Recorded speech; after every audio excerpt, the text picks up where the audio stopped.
નમસ્કાર મિત્રો, સીધું ને સટના એપિસોડમાં આપણે માન્ય વડાપ્રધાન અને રાહુલ ગાંધી, માનનીય વિપક્ષના નેતા લોકસભામાં, એ બંને જણા હવે છે ને જેનજી સાથે કેવો અનુબંધ બાંધે છે એની વાત કરવાની છે.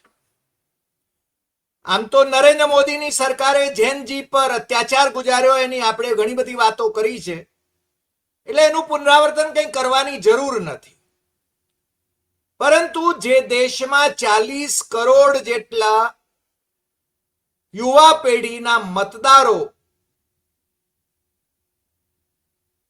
2029ની ચૂંટણીમાં મતદાન કરવાના હોય ત્યારે નરેન્દ્ર મોદીને હવે સમજાઈ ગયું છે કે જેનજી એટલે કે યુવા પેઢી એ રાહુલ ગાંધી તરફ વળી રહી છે, તો અમારે એને સાચવી લેવી જોઈએ. લાઠીચાર્જ થયો જંતર મંતર પર, પેલેટ ગનમાંથી ગોળીઓ છૂટી. ભારતીય જનતા પાર્ટીના પ્રવક્તાઓએ તો એનો સાફ ઇનકાર કર્યો. AK-47 સિવાનમાં એટલે કે બિહારમાં એમાંથી ગોળીઓ છૂટી. યુવા પેઢીને જાણે કે એન્ટી નેશનલ ગણાવવાની એક આખી ઝુંબેશ સંઘ પરિવાર અને એની જે ટ્રોલ આર્મી છે એને શરૂ કરી દીધી. લંડનમાં પણ જે ભારતીય વિદ્યાર્થીઓએ અથવા યુવકોએ આ જેનજીના આંદોલનને ટેકો આપ્યો, એમાં જે સહભાગી થયા એવા રાજકોટના એક યુવતી, હિન્દુ યુવતી, અમે હિન્દુ અને મુસ્લિમ એના ભેદ કરવાના નહોતા, પરંતુ આજકાલ હિન્દુ મુસ્લિમમાંથી મોદી અને એમની જે ટ્રોલ આર્મી છે એ વાજ નથી આવતી.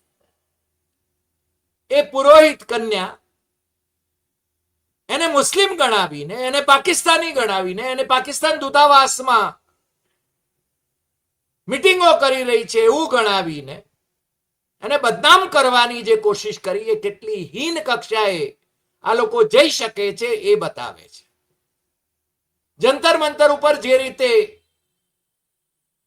છાત્રાઓ ઉપર અત્યાચાર ગુજાર્યો,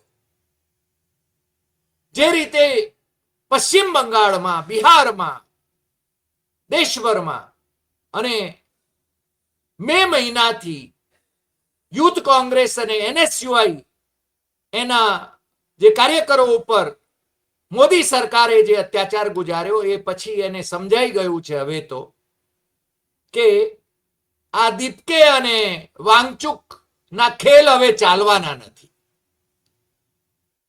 જનતા જાગી છે, યુવા પેઢી જાગી છે, એટલે હવે એને મનાવવાની જરૂર છે, કારણ કે રાહુલ ગાંધી તરફ વળે તો મુશ્કેલીઓ સર્જાઈ જાય એમ છે.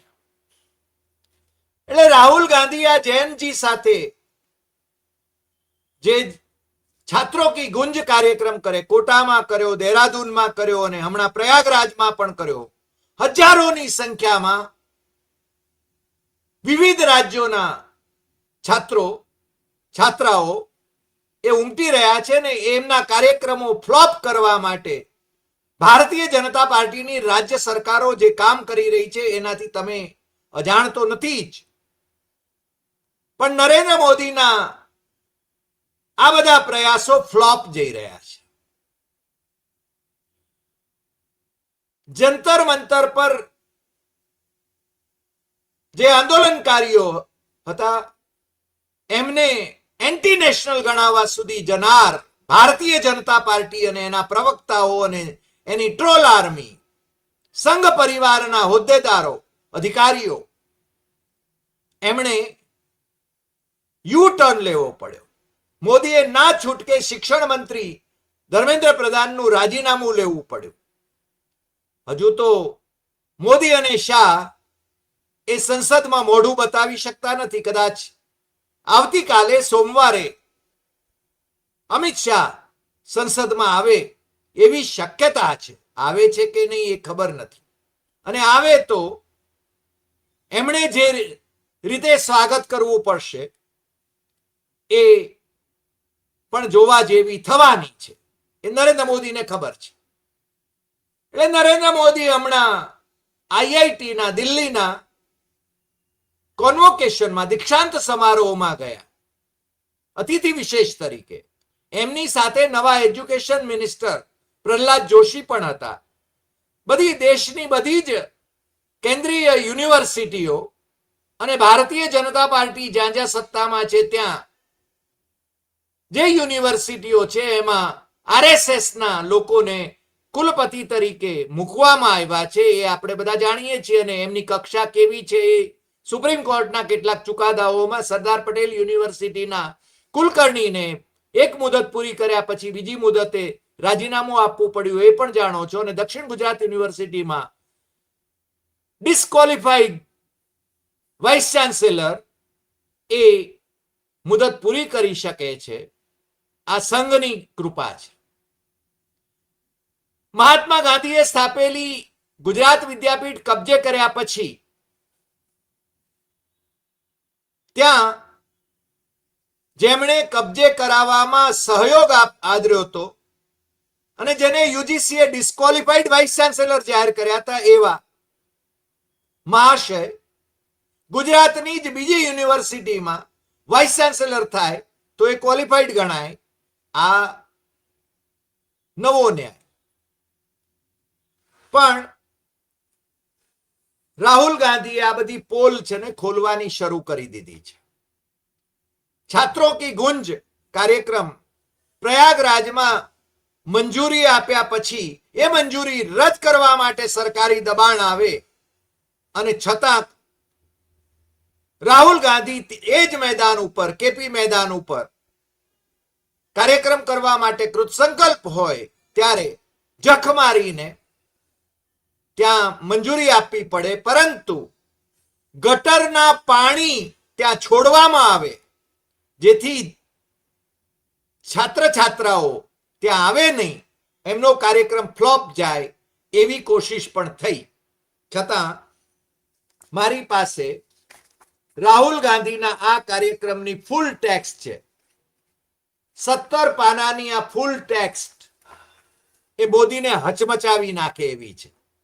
મોદીએ લખેલું વાંચવું પડે છે, ટેલિપ્રોમ્પ્ટર ઉપર વાંચવું પડે છે. બાબા બાગેશ્વરને યાદ કરવા પડે છે. આ સાયન્ટિફિક ટેમ્પરામેન્ટ વાળી આઈઆઈટીમાં કોન્વોકેશનમાં ભાષણ કરતી વખતે, કોન્વોકેશનમાં ડિગ્રી લેતી વખતે પ્રાઇમ મિનિસ્ટરની સામે કેટલા ઝૂકવું એની સૂચનાઓ વિદ્યાર્થીઓને અપાય છે. એમની સિક્યોરિટી તપાસ થાય છે. અને કોલકાતાના અખબાર ટેલિગ્રાફે જ્યારે આ આઈઆઈટીના એમના કોન્વોકેશન સમારંભ પૂર્વે જે પ્રકારની કનડગત વિદ્યાર્થીઓના મા બાપની કરવામાં આવી, ડિગ્રી લેવા માટે જ્યારે એમના બાળકો જતા હોય ત્યારે એ જોવા માટે માતા પિતાને ઉપસ્થિત રહેવાનું ટાળવામાં આવે સત્તાવાળાઓ તરફથી, આ બધી પોલ છે ને કલકત્તાના ધ ટેલિગ્રાફ દૈનિકે એબીપી ગ્રુપનું જે પેપર છે એને ભોપાળું ખુલ્લું પાડ્યું ત્યારે એ સમાચાર ઉતારી લેવામાં આવ્યા. કારણ કે એના ઉપર પણ દબાણ આવ્યું.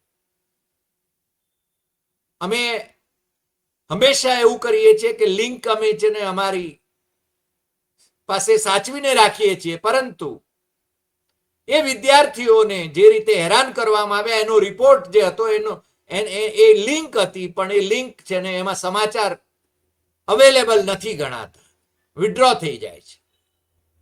ત્યાં સુધીમાં તો સોશિયલ મીડિયામાં આ બધા સમાચાર વાયરલ થઈ ચૂક્યા છે. એટલે મોદી ગમે તે ધમપછાડા કરાવે, પરંતુ એનાથી સત્ય છે ને એ છુપું રહેતું નથી. મારી પાસે નરેન્દ્ર મોદી ની પણ ટેક્સ્ટ છે એમના ભાષણની. 4 પાના નું ભાષણ કરતા કરતા ફે થઈ ગયા ભાઈ. સાથીઓ સાથીઓ સાથીઓ મિત્રો, સાથીઓ, આ બધું એ એમના એ રીતે કહેતા રહે છે અને એ ઉપદેશ કરે છે. જે માણસની ડિગ્રી વિશે શંકા સેવાતી હોય જે દેશમાં, એ ઉપદેશ કરે છે. એ કહે છે, आईआईटी स्नातकों ने कहे छे, आज आप सभी और सारे स्टूडेंट इस कार्यक्रम में उपस्थित हैं, लेकिन मन के किसी कोने में कुछ और चल रहा होगा. आ ओमनी प्रेजेंट नॉन बायोलॉजिकल महाशय एक पाछा बात करे छे. मैं तो बाबा बागेश्वर नहीं हूं, लेकिन कुछ तो चलता होगा. हर स्टूडेंट के मन में आने वाले कल की अपनी अपनी तस्वीर होगी. कई छात्र अपनी पहली सैलरी का इंतजार कर रहे होंगे. कोई नए शहर में नई शुरुआत की तैयारी में होगा. कई साथी अपने स्टार्टअप का सपना देखते होंगे. किसी ने अपने कॉम्पिटिटिव एग्जाम का लक्ष्य बनाया होगा. हर किसी का रास्ता अलग है, हर किसी का सपना अलग है, लेकिन इन सब के बाद भी एक एहसास ऐसा है जो आप सभी के मन में एक सा होगा. वो दिन याद करिए जब आपका आईआईटी दिल्ली में पहला दिन था. આ મહાશય ભાષણ કરે છે, જૈનજી સાથે સંવાદ સાધવાની કોશિશ કરે છે અને જૈનજી સાથે સંવાદ સાધવા માટે એમણે સિક્યોરિટી બેસાડવી પડે છે. વિદ્યાર્થીઓની અવરજવર ઉપર કંટ્રોલ હોય છે. એમની બેગો તપાસવામાં આવે છે. એમના માતા પિતાને ડિગ્રી લેતા હોય ત્યારે હાજર નથી રાખવામાં આવતા. ભાવુક હોવાનો દેખાવ કરે છે અને એ પાછા ઉપદેશ કરે છે.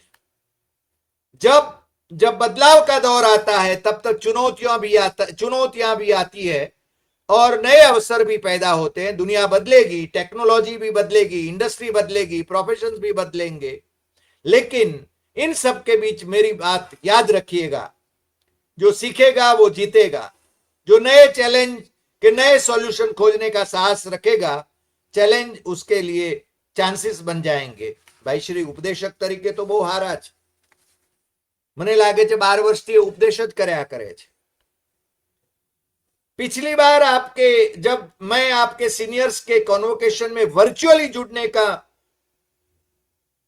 मुझे अवसर मिला था, वाक्य रचना में पण घोटाला है, तब मैंने युवाओं के लिए स्पेस सेक्टर में हो रहे रिफॉर्म्स की चर्चा की थी. तब तक इस सेक्टर में लगभग पूरा काम सरकार ही करती थी, लेकिन आज वही स्पेस सेक्टर हजारों युवाओं के लिए नए अवसरों का आकाश बन चुका है. હવે એમ કે છે કે આકાશ સ્ટાર્ટઅપની વાત કરે છે. અરે ભાઈ, હજારો ને લાખો ને પરમેનન્ટ જોબ આપવાની વાત તમે કરી હતી. દર વર્ષે 2 કરોડ ને સરકારી નોકરી આપવાની વાત કરી હતી. એ બધું ભૂલાઈ ગયું. સ્ટાર્ટઅપ રિવોલ્યુશનની જ વાતો કરે છે ભાઈ. અને એ एकेडमिक रिसोर्सेस की असेस को भी आसान बनाया गया है. वन नेशन वन सब्सक्रिप्शन के माध्यम से आज दुनिया की प्रतिष्ठित रिसर्च जर्नल देश के छोटे छोटे शहर में बिना किसी अतिरिक्त लागत से पहुंच रही है. भाई પોતે જાણે ઉપકાર કરતા હોય વિદ્યાર્થીઓ ઉપર એ રીતે વાત કરી રહ્યા છે. અને પાછા એમ કહે છે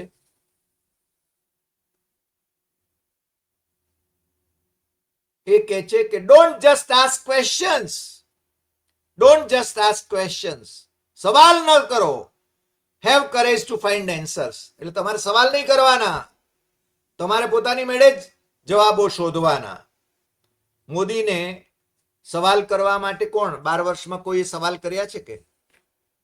સવાલ કરનારાઓની શી વલે થઈ છે એ તો તમે જાણો છો.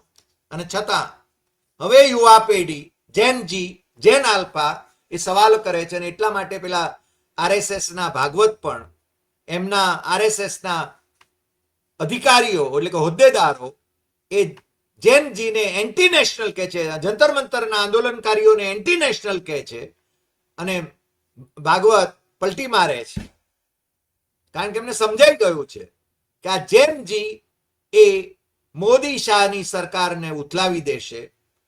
આપણે એમ નથી કહેતા કે બાંગ્લાદેશમાં કે નેપાળમાં જે થયું એવું થાય આપણે ત્યાં.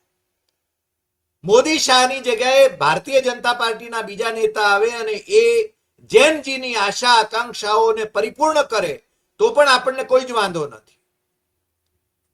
કોઈ પણ સત્તામાં હોય, જે વચન આપે છે એ વચન એની પૂર્તિ કરે એ ખૂબ જરૂરી છે. અને એટલે જ રાહુલ ગાંધીની જે વાત છે, મેં કહ્યું એમ 17 પાના જેટલી એમની છાત્રો કી ગુંજ, જેમાં એ સંવાદ કરે છે. મોદીનો એક પક્ષીય સંવાદ હોય છે, એટલે એ જ ભાષણ કરે છે. મન કી બાત, જન કી બાત નહીં. જનતાના દિમાગમાં શું ચાલી રહ્યું છે, બાગેશ્વર બાબાને યાદ કરે છે. બાગેશ્વર બાબા તો એમનો પ્રચારક છે, અને તમને ખબર છે કે એ ચમત્કારોમાં કેવી રીતે પ્રજાને ભોળવે છે. પણ જ્યારે મારો પ્રાઇમ મિનિસ્ટર, મારું બંધારણ એમ કહેતું હોય કે સાયન્ટિફિક ટેમ્પરામેન્ટ આપણે ડેવલપ કરવાની જરૂર છે, આઈઆઈટીમાં જાય છે ભાઈ, અને બાગેશ્વર બાબાને યાદ કરે છે. જૈનજી આમ જોડાય કઈ શ્રોતા બનીને રે, પણ એના દિમાગ છે ને એની અંદર બહુ સ્પષ્ટ છે કે આ પ્રાઇમ મિનિસ્ટર, એની આ કક્ષા છે, આ બૌદ્ધિક કક્ષા છે. ચબરકી લઈને ટ્રમ્પ સાથે વાત કરવી પડે છે, જાણે કે ટ્રમ્પ આદેશ કરે અને ભાઈએ અમલ કરવાનો છે. ચાલી રહ્યું છે. ટેલિપ્રોમ્પ્ટર બગડી જાય તો ભાઈ ભાષણ નથી કરી શકતા. ઇલેક્શનની સભાઓમાં પણ, ચૂંટણી સભાઓમાં પણ ભાઈ ટેલિપ્રિન્ટર વાપરવા પડે છે. અને બીજી બાજુ રાહુલ ગાંધી કોઈ પણ રેફરન્સ વગર કોઈ પણ વિષય ઉપર એ જૈનજીને ખુલ્લું આહવાન કરે છે કે તમે ઇન્સ્ટા ઉપર મને સવાલો કરો, હું સવાલોના જવાબ આપીશ. ભાઈ શ્રી નરેન્દ્ર મોદી એમને વોશિંગ્ટનમાં ટ્રમ્પભાઈની સાથેની પ્રેસ કોન્ફરન્સમાં કોઈ સવાલ કર્યો તો એમણે શું જવાબ આપ્યો તો એ તમે બધાએ જોયું છે. મજાક થઈ ગઈ છે. મારા દેશનો પ્રાઇમ મિનિસ્ટર મજાક બને તો મને શરમ આવે, કારણ કે પ્રાઇમ મિનિસ્ટર એ દેશનું નાક છે, અને એણે પ્રાઇમ મિનિસ્ટરની ખુરશીને દીપાવવી જોઈએ. એની બૌદ્ધિક ક્ષમતા કેટલી છે એ બતાવવી જોઈએ. નહેરુને ભાંડે છે, પણ નહેરુ થવા માટે કેટલાય જન્મ લેવા પડે તોય નહેરુ ન થવાય. એ વાત છે ને મોદી અને શાહને સમજાવી જોઈએ. રાહુલ ગાંધી સીધા કનેક્ટ થાય છે જૈનજી સાથે. એની આ ટેક્સ્ટ તમારામાંથી જેમણે વાંચવી હોય, મોદીની ટેક્સ્ટ તમારે વાંચવી હોય તો NarendraModi.in એ મોદીની પોતાની જે વેબસાઇટ છે એના ઉપર, કારણ કે પોતાનું માર્કેટિંગ કરવામાં એ સ્વાવલંબી છે. એ સરકારી તંત્ર અને ગોદી મીડિયા તો એમનું માર્કેટિંગ કરે જ છે, પણ પોતે રહી ન જાય એટલા માટે એ પોતાની વેબસાઇટ ઉપર પોતે જ ઢોલ પીટી શકે છે. Don't just ask questions, have courage to find answers. ભાઈ તમે શું કરવાના છો? તમે ઉપદેશ જ કરવાના છો. તમારી જવાબદારી છે કે જૈનજીને થતા પ્રશ્નોના તમારે જવાબ આપવા જોઈએ. અને એટલે રાહુલ ગાંધી છે ને જૈનજી સાથે કનેક્ટ થાય છે. રાહુલ ગાંધીની આ આખી ટેક્સ્ટ તમારે વાંચવી હોય તો તમને છે ને કોંગ્રેસની ઓફિશિયલ વેબસાઇટ ઉપર તમને મળી જશે. અને એ 5મા પાનથી 26મા પાન સુધી તમે એ વાંચી શકો છો, કારણ કે તમે જો પ્રયાગરાજમાં ઉપસ્થિત હો કે ન હો, તમને છે ને એ શબ્દશઃ એની વાત તમને અહીંયા મળશે. એ કહે છે, मैं आपको, એટલે स्लाइड में युवा की तस्वीर दिखाते हुए, आप भारत की शक्ति हो, भारत की शान हो, भारत की स्ट्रेंथ हो. और जब मैं कहता हूं कि आप भारत की शक्ति हो, भारत की स्ट्रेंथ हो, मैं भीड़ की बात नहीं कर रहा हूं. मैं हिंदुस्तान के हर नागरिक, हर यूथ की बात कर रहा हूं, इंडिविजुअल्स की बात कर रहा हूं. आप सब में इंटेलिजेंस है, इमेजिनेशन है, कैपेसिटी है, और अगर ये देश आगे बढ़ेगा तो आपके बल पर, आपकी स्ट्रेंथ पर इस देश का फ्यूचर बनेगा. राहुल गांधी स्ट्रेट जैनजी સાથે કનેક્ટ થાય છે. पहला एक वाक्य बोली ले छे कि मेरे फैमिली का घर यहां होता था तो यहां आकर मुझे बड़ी खुशी होती है. ये नॉलेज का सेंटर भी हुआ करता था। આ અલ્હાબાદ યુનિવર્સિટીની પણ એ વાત કરે છે. અને પછી એ ડાટાની વાત કરે છે, યુવાનોના દર્દની વાત કરે છે, યુવાનોને બોલાવીને, જૈનજીને બોલાવીને એમને એના મંચ ઉપરથી એ એમને અભિવ્યક્ત થવા દે છે. મોદીના મંચ ઉપર અભિવ્યક્ત થવા દે છે મોદી તો એક પક્ષી ભાષણ કરે છે અને એમને પોતાને જે ઠીક લાગે, મન કી બાત, जन की बात नहीं, मन की बात. आपके डाटा के बिना एआई का कोई मतलब नहीं है, राहुल કહે છે. એઆઈ વિશે તમને ખબર છે ને ભાઈ, બિલ ગેટ્સની સાથે ચર્ચા કરતા હતા નરેન્દ્ર મોદી, हमारे यहाँ पर आई कहते हैं, मम्मी को आई कहते हैं.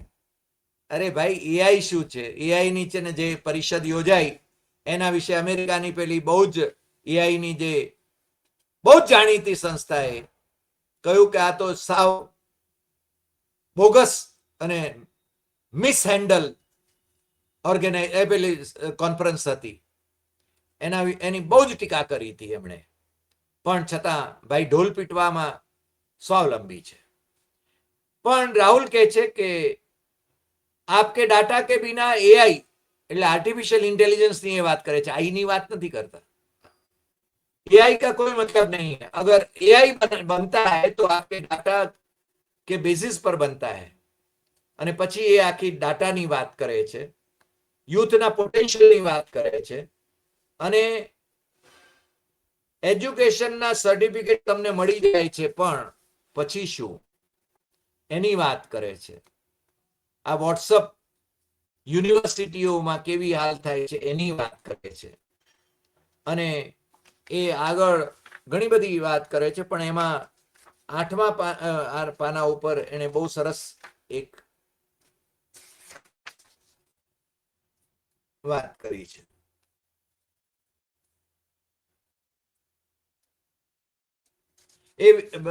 એમાં છે ને જે બધા યુથ એમાં જોડાય છે એમને શબ્દશઃ એમની વાત કરતા કરતા એ આખી સંવાદ સાધે છે. એટલે ખરા અર્થમાં જૈન જી સાથે સંવાદ અથવા છાત્રો કી ગુંજ એ છે ને રાહુલ ગાંધીના આ કાર્યક્રમમાં આપણને જોવા મળે છે.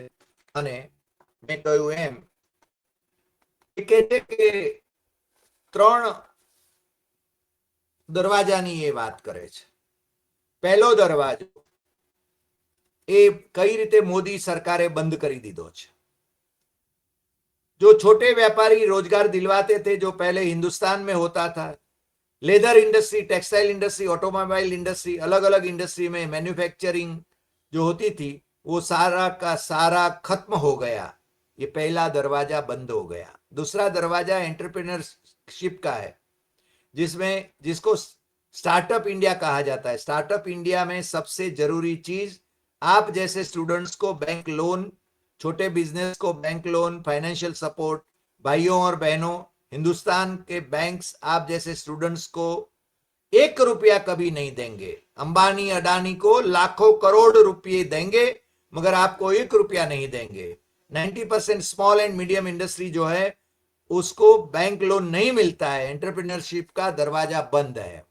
तीसरा दरवाजा जिसको हम कहते हैं सरकारी नौकरियों का, जिसमें आप पेपर लीक का सामना कर रहे हो. એટલે સરકારી નોકરીઓ તો હવે છે ને આખી સરકાર જ જાણે કે આઉટસોર્સિંગ ઉપર ચાલે છે, એ આપણે બધા જાણીએ છીએ. બાબા સાહેબ આંબેડકરને પણ એ કોટ કરે છે કે સોશિયલ, પોલિટિકલ અને ઇકોનોમિક એની એ વાત કરે છે, રિવોલ્યુશનની વાત કરે છે, સમાનતાની વાત કરે છે. અને એ કહે છે કે પૈસે અદાણીની વાત કરે છે. इनकी आमदनी 10 साल में 30 गुना बढ़ी है. ये पहले ग्लोबल रीच लिस्ट में 600वें नंबर पर हुआ करते थे. 10 साल के अंदर वे दूसरे नंबर पर पहुंच गए. ये पूरी सिस्टम को फाइनेंशियल सपोर्ट देते हैं. बीच में पॉलिटिक मोदी जी, अमित शाह जी, बीजेपी का बैलेंस 150 करोड़ रुपए होता था बैंक में. आज इनका बैंक बैलेंस है 10,000 करोड़ रुपए. 10,000 करोड़ रुपए का एक पॉलिटिकल पार्टी का बैंक बैलेंस नरेंद्र मोदी जी आपका ध्यान भटकाते हैं और पॉलिटिकल सिस्टम चलाते हैं। वोट चोरी होती है, वोट लिस्ट में ब्राजील की औरतें आती है, તમને ખબર છે હરિયાણાનો પેલો કિસ્સો। तीसरा, आपकी सोच पर कंट्रोल, जो इलाहाबाद यूनिवर्सिटी में किया गया है आरएसएस के वाइस चांसलर बैठाकर, हर संस्था में प्रचारक, ब्यूरोक्रेसी में प्रचारक, फोर्सेस में प्रचारक, मीडिया में प्रचारक, जुडिशरी में प्रचारक, पैरामिलिट्री में प्रचारक, यूनिवर्सिटी कॉलेज में प्रचारक, सोच को कंट्रोल करने का तरीका है ये सिस्टम। भाइयों बहनों, मोहन भागवत, नरेंद्र मोदी जी, अमित शाह जी और अदानी जी, इस सिस्टम ने रोजगार खत्म कर दिया, इस सिस्टम ने यूनिवर्सिटी को कैप्चर किया, इस सिस्टम ने आप पर आक्रमण किया, मगर इस अंधेरे में आप लोगों ने लाइट जला दी, इस अंधेरे में आप लोगों ने लाइट जला दी। ये देखिए, પછી એ સ્લાઇડ बतावे છે, इस अंधेरे में आपने वो किया जो आपके माता पिता नहीं कर पाए, वो अपना डर, अपने डर का सामना नहीं कर पाए, मगर हिंदुस्तान के स्टूडेंट्स, हिंदुस्तान के युवाओं ने अपने डर का सामना किया, देश को बदल दिया। आपने आवाज रखी अपनी, आपने अपनी आवाज रखी, नफरत के साथ नहीं, मोहब्बत के साथ आपने अपनी आवाज रखी।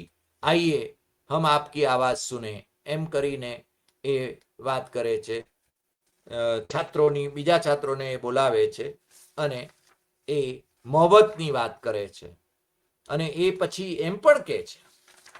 मैं હું આખી ટેક્સ્ટ વાંચતો હતો ત્યારે મને એના અંતમાં પણ એણે જે કહ્યું છે એ બહુ જ મહત્વનું છે અને એની સાથે જ આપણે છે ને એનો સમાપન કરીએ આ એપિસોડનું।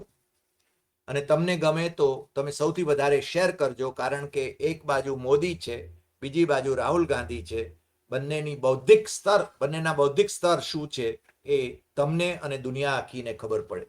राहुल गांधी ने कहा तो ये भी बिहार, उत्तर प्रदेश और इलाहाबाद यूनिवर्सिटी की आवाज, एम करीने पेला विद्यार्थियों ने बोलावे छे। अब मैंने आपसे कहा कि आपने अंधेरे में टॉर्च जला दी है, आपने हिंदुस्तान के स्टूडेंट को जगा दिया है, आप सब अब बात समझ गए हो। मैंने आपसे सिस्टम की बात की है, हम नफरत से और हिंसा से कभी काम नहीं करेंगे, हम नफरत से और हिंसा से कभी काम नहीं करेंगे। हिंदुस्तान का कल्चर सत्य और अहिंसा का है, नफरत का नहीं है। और एक भी स्टूडेंट के दिल में नफरत नहीं होनी चाहिए, सिर्फ मोहब्बत होनी चाहिए। અને પછી એ જે કહે છે બહુ જ મહત્વનું છે અને એ સંઘ પરિવારને, ભારતીય જનતા પાર્ટીને, સંઘના વડાઓને, સંઘના હોદ્દેદારોને, ટ્રોલ આર્મીને મરચું લાગે એવી વાત તે કહે છે, પણ એ પ્રેમથી કહે છે। मैंने आपको पिछली स्लाइड में मोदी जी की फोटो दिखाई, अमित शाह जी की फोटो दिखाई, अदानी जी की दिखाई, भागवत जी की दिखाई, मगर नफरत नहीं करना है, सिस्टम बदलना है, प्यार से, मोहब्बत से, नफरत से नहीं, सिस्टम को खत्म करना है, टाटा बाय बाय करना है। आप सबका दिल से बहुत बहुत धन्यवाद, इस रिस्पॉन्स के लिए धन्यवाद। और जो आप प्रोटेस्ट कर रहे हैं, जो आप अपने हक की लड़ाई लड़ रहे हैं, उसको आप करिए, मैं आपके साथ उसमें खड़ा हूं, खड़ा रहूंगा। તમે જુઓ કે રાહુલ ગાંધી કેમ સીધું કનેક્ટ થાય છે જૈનજી સાથે, એ સમજવાની જરૂર છે। અને ભાઈ શ્રી મોદીજી એમ કહે છે, जो बिना सोचे समझे स्वीकार कर ली जाती हैं, जो बातें बिना सोचे समझे स्वीकार कर ली जाती हैं, जरा उनको परखिए, सवाल उठाइए। आम वातो माना बड़ा तो ये करे छे, पण जे सवाल उठावे एमने ए कचड़वानी कोशिश करे छे, ए तमे आखा देशमां जोई रह्या छो। अने आम तो भाजपना मित्र गणाता Asaduddin Owaisi member of parliament छे, बेरिस्टर छे, हैदराबादना मेम्बर ऑफ पार्लामेंट छे, ए कहे छे के सरकारना खोटा कामो ज्यारे होय त्यारे एनी सामे अवाज उठावવો જોઈએ અને હું પણ ઉઠાવતો રહીશ। મને લાગે છે કે દેશને જગાડવા માટેની, જૈનજી સાથે જોડાવા માટેની રાહુલ ગાંધીની આ જે છાત્રોं की गुंज कार्यक्रम छे એ હજુ તો 3 જ જગ્યાએ ગયા છે, પણ આખા દેશમાં એની ગુંજ એ મોદી, શાહ, ભાગવત એ બધાને, અદાણી, અંબાણી એ બધાને પરેશાન કરી રહી છે. છતાં રાહુલ તો કહે છે મોહબ્બત કે સાથ. રાહુલ નફરત કરવાની વાત નથી કરતો. સિસ્ટમ બદલના હૈ, નફરત સે નહીં, મોહબ્બત સે. આજે આટલી વાત. ફરી મળીશું નવા એપિસોડમાં નવા વિષય સાથે. નમસ્કાર.